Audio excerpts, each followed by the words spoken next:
পুরুলিয়া থেকে ফেরার পথে এবার আমরা ঢু মেরেছিলাম জঙ্গলমহল জুলজিক্যাল পার্কে, ঝাড়গ্রাম জু। মজার কথা হলো আগেরবার ঝাড়গ্রাম এলেও জুতে আসা হয়নি। সেদিন প্রচণ্ড বৃষ্টি ছিল, তাই ইচ্ছা থাকলেও হয়ে ওঠেনি। এবার সুযোগ পেয়ে আর মিস করিনি। ঝাড়গ্রাম জু আসলে সাধারণ কোনো চিড়িয়াখানা নয়। লালমাটির রাস্তা, চারপাশে শাল পলাশের জঙ্গল। হাঁটতে হাঁটতে মনে হয় যেন প্রকৃতির মাঝেই হেঁটে চলেছি। হরিণ, নানা রকম পাখি, নানা রকম কচ্ছপ, ভাল্লুক, লেপার্ড, এসব দেখে খুব মজা করেছে রুকু।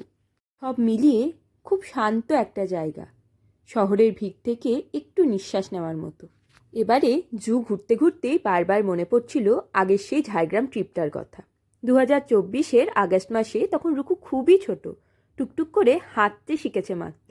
আমরা তখন এসেছিলাম বেলপাহাড়িতে, এবং কোইন্সিডেন্টলি সেদিনও আমি এই টপটাই পরেছিলাম। যেদিন পৌঁছেছিলাম সেদিন আর সেরকম ঘোরাঘুরি হয়নি। পরদিন সকালবেলা উঠে আমরা চলে গিয়েছিলাম ঘাগরা ওয়াটারফল। জঙ্গলের ভেতর দিয়ে যাওয়ার পথ, ঝর্ণার শব্দ, সব কিছু মিলিয়ে খুব আলাদা একটা অনুভূতি। টুকু শক্ত করে হাতটা ধরে অবাক চোখে জল আর পাথর দেখছিল। ঘাগরা ঘুরে রুমে চলে গিয়েছিলাম।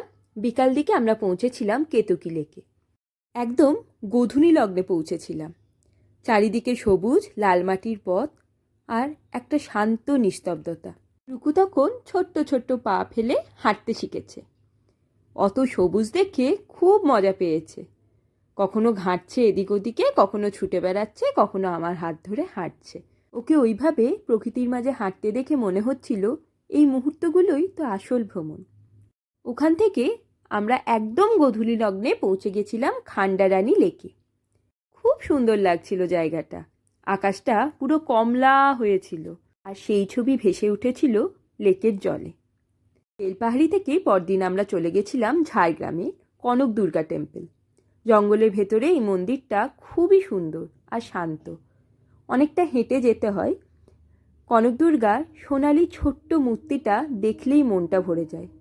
পরিবেশটা এমন যে কিছুক্ষণ চুপচাপ বসে থাকতে ইচ্ছা করে ওখানে। ওখান থেকেই কাছাকাছি ছিল ঝাড়গ্রামের জমিদার বাড়ির একটা অংশ।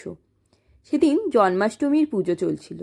গোপালের দর্শন করে ঢাক কাসরের শব্দ আর উৎসবের আবহ নিয়ে সেদিন ফিরেছিলাম বাড়ি।